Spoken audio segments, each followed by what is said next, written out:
Bonjour. Oh, je suis très content de te retrouver aujourd'hui parce que nous parlons cœur à cœur. Il n'y a pas de barrière entre nous. Nous nous disons la vérité. Je ne peux pas te dire autre chose que la vérité parce que Jésus a pris le contrôle de ma vie. Et Jésus est le chemin, la vérité, la vie. Nul ne vient au Père que par lui. Alors je suis obligé de te dire la vérité. Pourquoi? Parce que Jésus m'a donné une mission. Jésus m'a dit, va dans ta maison, vers les tiens, et raconte-leur ce que le Seigneur a fait pour toi. Donc je suis obligé de te dire ce qu'il a fait pour moi. Aujourd'hui, nous verrons. Il regarda juste après la prière. Prions. Notre Seigneur et notre Dieu. Merci pour la parole. Merci pour la vérité. Merci de parler à nos cœurs. Merci de nous libérer. Merci de nous garder à l'ombre de tes ailes. Merci Seigneur parce que aujourd'hui nous allons voir quelque chose d'important.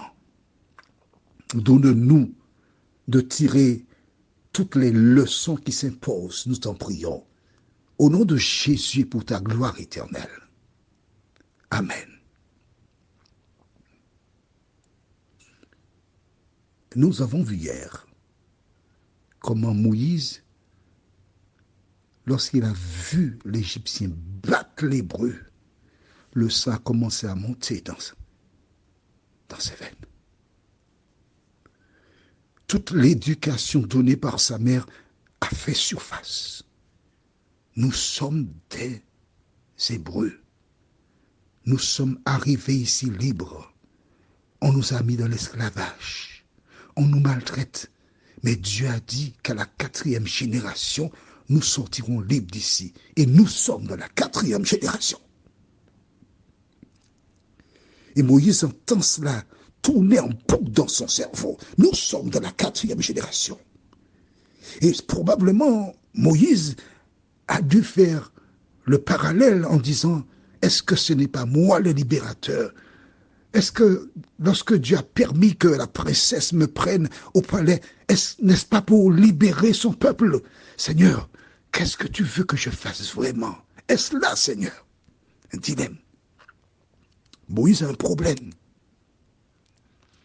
Moïse, dans sa tête, les choses se bousculent, mais il sait qu'il ne peut pas rester insensible devant l'injustice.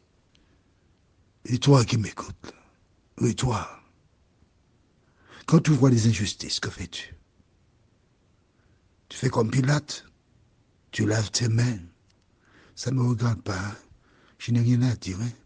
Pas moi, je ne veux pas que ça se retourne contre moi. Or, il y a beaucoup de personnes qui ont voulu se mélanger pour arrêter, et puis elles ont été tuées. Pas moi, je ne veux pas qu'on me tue. Je ne me mêle pas. Tout ce que je peux faire, Seigneur, interviens, vois quelqu'un, mais pas moi.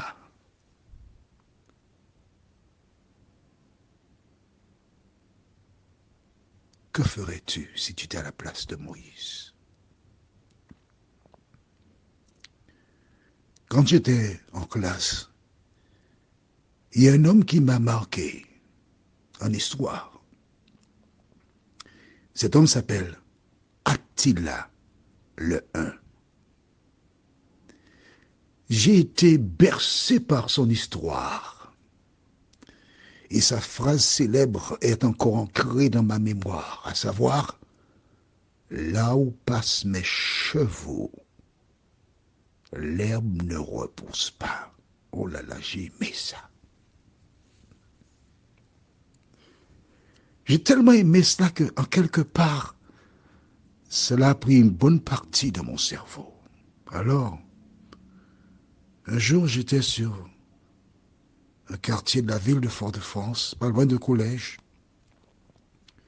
et je vois une petite fille d'environ 11 ans, 11, pas plus que 12 ans. Et son corps n'était pas encore formé, elle sortait d'un cours. Et donc, il y a une montée, et le collège se trouve à droite, et elle traverse dans le passage clouté. Et comme beaucoup d'enfants, elles prennent leur petit temps dans le passage clôté. Et puis un monsieur qui monte et le monsieur fonce vers elle. Alors elle évite le véhicule et lance un juron à ce monsieur. Et le monsieur qui reste dans son véhicule et dit, qu'est-ce que tu as joué là? Qu'est-ce que tu as joué là? Et elle répond en créole, toi-même. Elle est avec deux copines qui lui disent, allons, et chantant son prénom. Et moi, je suis de l'autre côté, j'arrive. Je suis déjà en colère. Et j'ai dit à la jeune fille, en empruntant son prénom, rentre chez toi. Et je vois le monsieur qui va garer. J'ai dit, rentre chez toi. Mais il y a des voitures derrière moi, je n'ai pas encore bougé mon véhicule. Et je vois le monsieur venir donner une gifle à l'enfant. J'ai été mon moteur, j'ai tiré mon frère, mais je suis descendu de mon véhicule. Et j'ai fessé mes deux mains dans la poitrine de cet homme. Je l'ai poussé en lui disant en créole, est-ce que tu connais son papa? À une fois, deux fois, trois fois. Et lorsqu'il a vu que j'étais en colère, il y a au moins 5 voitures derrière mon véhicule qui a. Personne ne klaxonne. Un monsieur descendu, il dit, mon rabine aussi, hein? Il me dit, elle m'a injouillé. J'ai dit, elle t'a injouillé. Mais j'ai envie de te foutre par terre. Et quand l'homme a entendu cela, j'ai eu dit ça en créole, gras et puis épais. L'homme est parti. Il regarde en arrière. Il me surveille. Il a disparu. Personne n'a jamais klaxonné. Mais quand je me suis assis dans mon véhicule pour démarrer et repartir, j'ai dit, Seigneur, il faut que tu me changes. Parce que ce récit de Moïse était là dans ma tête. Je ne peux pas rester insensible aux injustices. Et c'est pour cela, depuis ce moment, toutes les fois qu'il y a un conflit, un problème, je prends la fuite. Même si on dit, il a caillé, il est crapaud, je prends la fuite.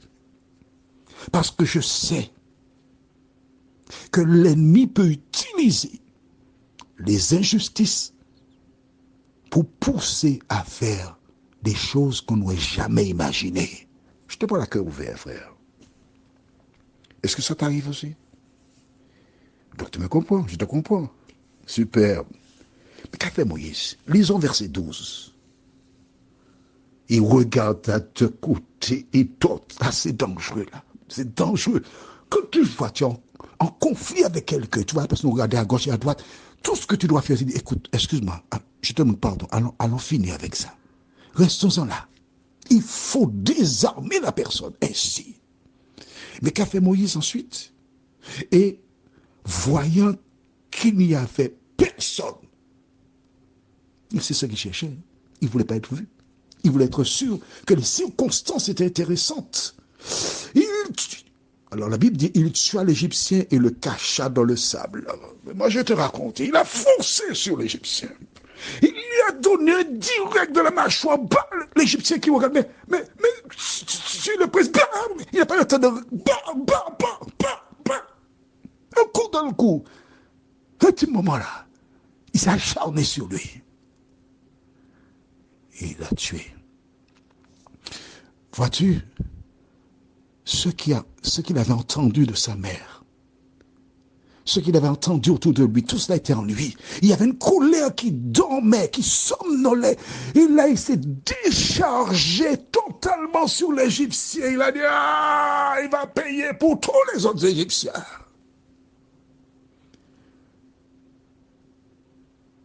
Et lorsqu'il a vu l'homme mort, il a réalisé combien il était fort. L'Hébreu qui était là, qui l'a protégé, a ouvert les yeux. Il ne comprenait pas comment un Égyptien va tuer un Égyptien pour le protéger. Comme toi, tu ne comprends pas pourquoi Jésus a laissé le ciel, il est descendu sur la terre. Prends le combat à son compte pour te sauver, pour que tu sois sauvé lors de son avènement. C'est ça. Hein? Jésus a pris ta place pour te protéger. Prions. Notre Seigneur et notre Dieu, merci pour la parole. Merci pour la compréhension de la parole. Merci de nous aider toutes les fois que nous voyons des situations qui nous révoltent.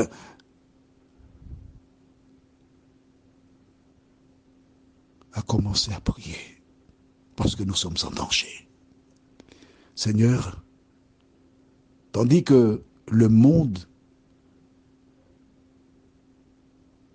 se tourne résolument vers la violence, que le Saint-Esprit nous transforme afin que nous soyons comme Jésus, nous t'en prions, en son nom et pour ta gloire éternelle.